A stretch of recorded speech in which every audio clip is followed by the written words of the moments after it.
गुरु गोविंद दोऊ खड़े काके लागू पाए, बलिहारी गुरु आपने गोविंद दियो बताए। यह पंक्तियां यूं ही नहीं लिखी गई। संत कबीरदास ने इस दोहे के माध्यम से गुरु की महिमा का सुंदर वर्णन किया है, जिसका अर्थ है गुरु और गोविंद अर्थात भगवान दोनों सामने खड़े हैं।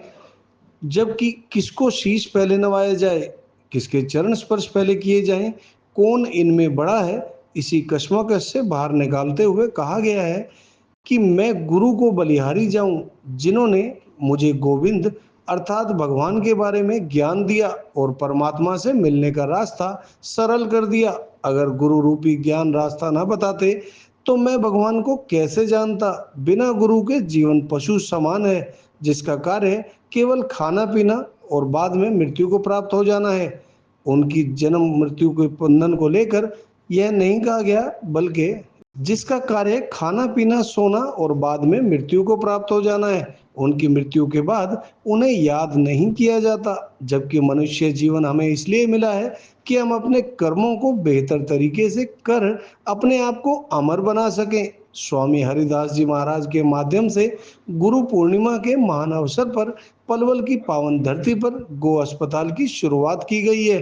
सेक्टर 2 से पातली की ओर जाने वाली सड़क पर बनने वाली इस गौशाला के माध्यम से उन निरीह गौ माताओं का इलाज किया जाएगा, जिन्हें सही समय पर इलाज न मिलने के कारण प्राण त्यागने पड़ते हैं। ऐसी गायों को आधुनिक मशीनों और कुशल डॉक्टरों से उपचार इस गौशाला में दिया जाएगा। हालांकि गौशाला का निर्माण कार्य जोरों पर है, जिसके लिए गुरु के भगत बढ़ चढ़कर इस पुण्य कार्य में अपना सहयोग दे रहे हैं।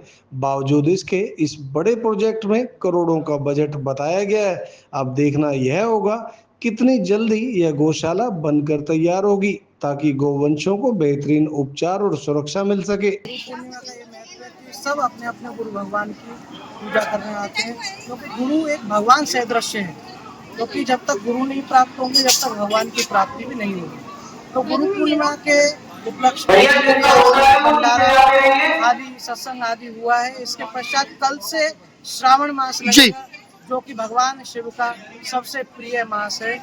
कल से श्रावण मास महाराज जी ने बहुत सुंदर एक बीड़ा उठाया है। जैसे कि जो आवारा गाय होती है, जिनका एक्सीडेंट हो जाए, कोई बीमारी हारी हो जाए, तो उनको जो है कि सबको उन हॉस्पिटल में बुला करके उनका सबका इलाज किया जाए और इलाज करके उनको ठीक करके भेज दिया जाए। और ऐसी एक नहीं, महाराज जी का बीड़ा है 11 हॉस्पिटल बनाने का। से ये अपील करेंगे, जैसे ही गौशाला निर्माण हो जाएगी तो एक नंबर सबको दे दिया जाएगा, जिससे कि कोई भी घायल पशु हो तो आप उस नंबर पे फोन करके हमें सूचित करें। शंकराचार्य पीठ है, भगवान नारायण की शिष्य परंपरा चली है। मतलब स्थापना की। तकरीबन मैं तो बाल्यकाल से गुरु जी का शिष्य रहा हूँ, और जब से मैंने अपना होश संभाला है मैं गुरु जी की सेवा में जी। इसका महत्व तो अनादिकाल से चलता आ रहा है। गुरु शिष्य की परंपरा पहले का महाभारत काल से भी चलती आ रही है, तो इसकी कोई घड़ी नहीं है, बहुत पुरानी परंपरा है ये जी। सुबह 7 बजे आरती स्टार्ट हो जाती है, 1.5 घंटे की कम से कम आरती होती है। ये 9 साढ़े 9 बजे से गुरु पूजन इसी चलता आ रहा है, बिल्कुल तेजी से चलता आ रहा है। काफी भीड़ है, कई हजार भक्त दर्शन कर चुके, कम से कम 150 से 2 हजार अब तक भक्त जा चुके हैं दर्शन करने।